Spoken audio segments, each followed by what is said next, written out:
We are here with Marlan Wilbanks, who is one of our moderators for this year's Qui Tam conference on February 27th and 28th in Washington. Marlan, tell us a little bit about your panel coming up. We have an interesting panel. The subject matter is very relevant. It's dealing with multi-relator litigation. For the panel, we have the government representative, Laurie Obrinth, who's a very senior member of the Department of Justice here on the civil section. We have Chris Burris, who's a very experienced lawyer with King & Spalding in Atlanta, always been on the defense side that I've worked against in several cases, have a lot of respect for, and Mark Responti, who for at least 2 decades has handled FCA work on behalf of the whistleblower or the relator. So we have 3 panelists that have seen the evolution of these cases and have some ideas about where we're headed in situations where you have more than one person that files a whistleblower case. And why does that matter? What is the first to file bar? The first to file bar is intended to stop copycat litigation. It's basically statutorily designed to be sure that it's only the first person that brings the relevant information to the government that's rewarded. And it's a very significant thing in our practice because the government wants to pay one relator, and the defendants, when it comes around to paying fees, they want to pay one relator. So what do you do when there's more than one relator? That's what our panel is about. Got it. So tell us a little bit about kind of trends in this area. What has the department's position been previously? What is it today? What do you see in the future? The trend, because there are more cases filed, is that there are more multi-relator cases. You don't know when you file your case, because it's under seal, if anyone has beaten you to the courthouse. There could be before or after any number of complaints. What I see more now is the government wanting to work with more than just the first filed relator, wanting to work with all of them to get the most information possible, and that's good. The tough part is how are the relators going to work between themselves and figure out, well, okay, if there is a relator share award paid, what if the second, third, and fourth did more work than the first? They may not be on the best legal ground, but yet equitably they made the pie bigger. So that's where we are, and defendants are aware of that, and defendants they don't want to deal with multiple layers of relators, so they have to try and get a feel as far as who the government thinks is first to file. And that's very important, but in the end, many times it's actually a matter of litigation.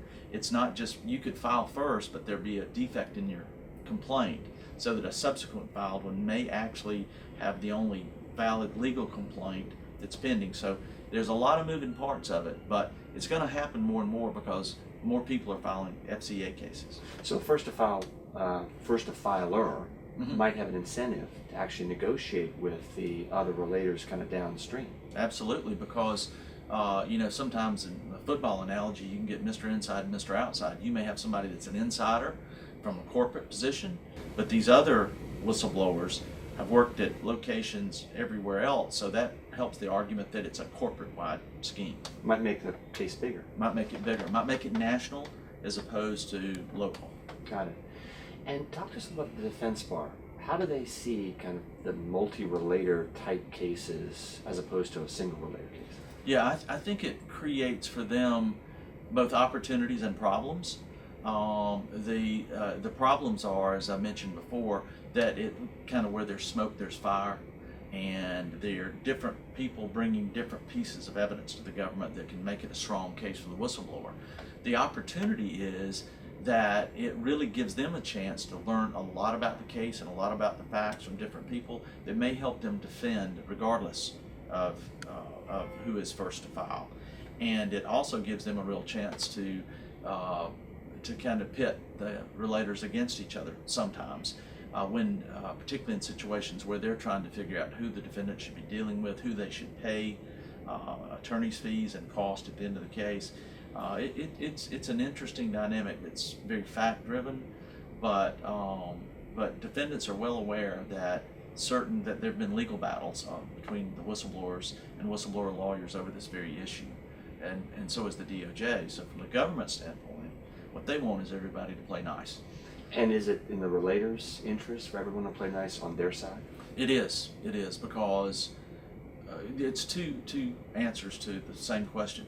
Yes, it's in their interest because bad law can be made, and it can blur the lines as to what most of us think is a pretty clear guidelines now on the first to file bars and other jurisdictional bars.